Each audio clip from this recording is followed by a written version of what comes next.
Ian asked me just to talk on the topic, what if? This next 2 hours coming up is potentially just insanely powerful. It's a really huge part of the day. I know it's at the end of the day, but this is a really big gig. And I thought I'd just start by talking about how society is aging. This is stuff you guys know. You know it better than I do. But I thought I'd just very quickly just refresh our thinking in this space. Just throw out a few statistics if you like. And I thought I'd start by making the point that there is no doubt that we are getting older, and we're getting older rapidly. Society is aging insanely quickly. Let me just give you some numbers. If the elderly, that is people over the age of 65 today, comprise something like 18% of the population, by 2080, that is going to have risen to 28%. And in terms of the old age dependency ratio, which is now around 28%, that is set to double in the same time period to something like 51, almost double to 51%. And that's due, as you know, to a decrease in fertility rates, to a decrease in mortality rates, and also to an increase in life expectancy. So it's a kind of perfect storm. And if that is the future, then today the situation is already intolerable for millions of people. And in just 2012, there was a survey, and 17 million people across Europe were described as being at risk of poverty, and 14 million were materially deprived. And to be materially deprived, the European Commission describes that as not possessing the goods and services that you need to live an everyday, ordinary life, a life that people would just say, it's just a basic life. You don't have enough just to live that life. You're materially deprived. And when you are in that place, you are stuck. 1 in 6 people say that they are cold in winter. 1 in 6 people say they can't afford public transport, and 1 in 8 say they struggle to buy groceries. And if you spend up to 40% of your income on your housing costs, or more than 40% of your income on your housing costs, then the European Commission describes you as overburdened. In other words, you're spending so much just living, you do not have enough to look after yourself or even to eat. Help Age International has an index called the Global Age Watch Index. You may be familiar with it. It has 5 criteria of income, health, education, employment, and enablement. And all these things are enabling environment. And all these are things that you need if you're going to live healthily. And if you are in Norway or if you're in Switzerland, then life's actually pretty good. But if you're in a bunch of other places like Bulgaria, Lithuania, Croatia, life is not so good. And in all the countries that we represent here, there are many places within those countries where that is the case, where people do not have enough to live on in old age. And so here is the punchline. Unless there is a radical change in our approach to the way we care for the elderly, then there will be a catastrophe. And this is a train that is coming towards us and is coming fast. And you know that. I mean, I think there are 5 global challenges that I talk about from time to time, and they are global security, and we're spending trillions of dollars trying to keep the bad guys out of the sandpit, and we're spending trillions of dollars on the second global challenge, which is climate, and we've finally woken up to the fact that we haven't treated this world the way we should have done, and we're spending a huge amount trying to rectify that, with some success, but not totally. The third is health, and we have the 4 non-communicable diseases that you all know about of Alzheimer's, cancer, coronary heart disease, and diabetes, and we're trying to roll back that particular train. And then we have the economy, which is far from fixed, and that's a big deal as well. And then the 5th is this business of impoverished old age, which I think is the 5th horseman of the apocalypse, as it were. So imagine what kind of a world we're going to live in when it's not 10% of the population that is overburdened, but it's 20, 30, 40, 50% who are cold in winter, struggle to pay their bills, struggle to buy groceries, and cannot afford public transport. And now we have a chance to do something about it. That's the other side of the coin. We live in an extraordinary time. There's no doubt about that. It's free to store data. I bought a 4 terabyte external hard drive yesterday. Like, it's incredible. I was looking for this big machine. It's the size of my iPhone. You can store like 4,000 gigabytes. It's like it's free. And then you can retrieve that. You can retrieve your data. You can crunch it.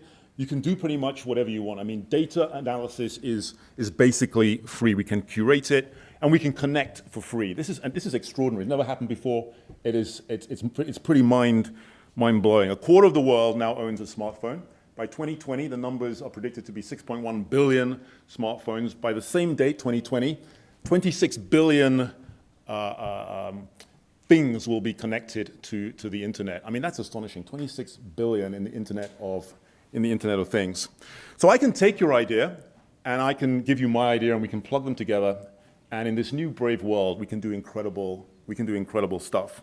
There's just never been a time like this. This complete freedom of ideas, the democratization of ideas and relationships. I mean, the power of what we can do with that is, I think, incredible. The only limit to the possibilities are the limits of our imagination and our courage.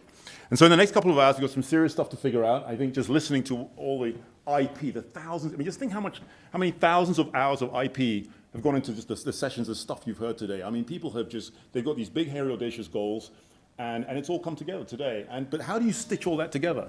I mean, how do you prevent this from just being another interesting way to spend the day, and you cruise out and go back to your own thing? Well, that's the next 2 hours is figuring out some of that stuff. And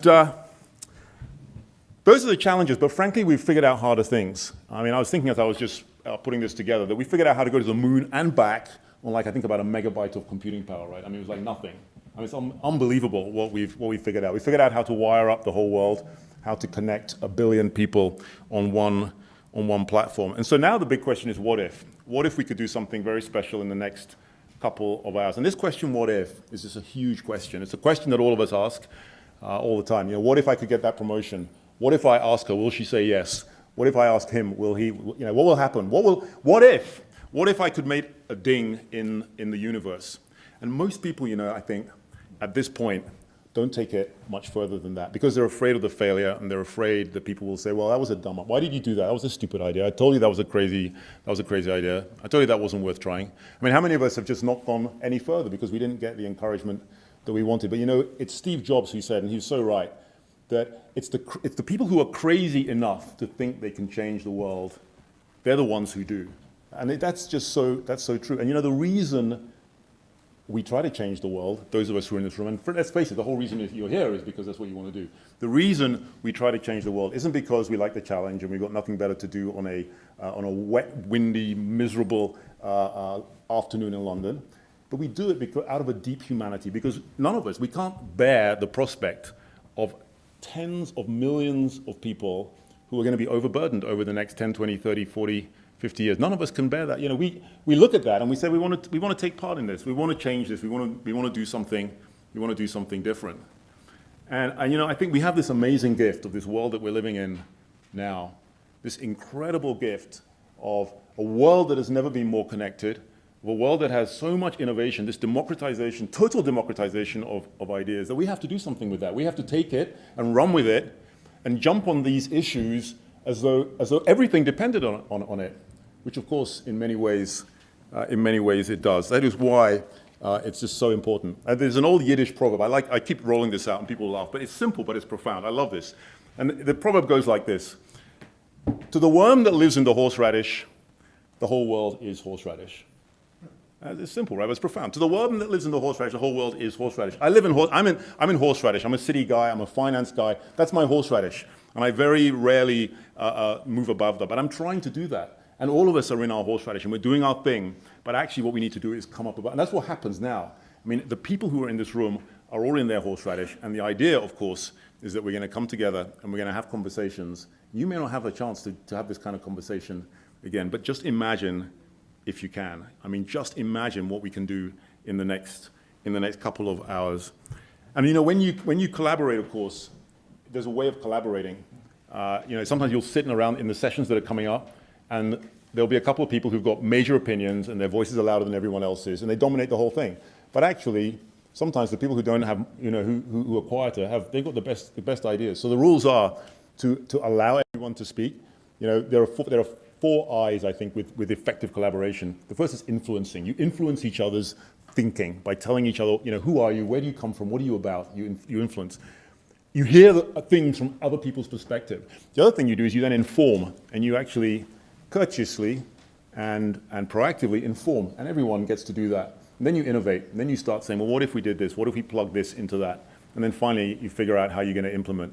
And when you do it that way, collaboration is incredible. The stuff that comes out of it is really quite amazing. And I just want to leave you with this as I wrap. You know, what happens if, you've heard this before, the idea of a butterfly flapping its wings. What happens if, you know, the butterfly flaps its wings and causes a storm, a typhoon on the other side of the world? A tiny conversation, a spark that happens today. Out of that, something comes that causes a change that eventually means that tens of millions of people aren't overburdened and can afford to live out their retirement healthily in homes that are equipped for them to live in. What if we can do that? Because know this, by the way, that in 2080 they will look back, and either they will say, "We cannot thank you enough," those guys back in 2016,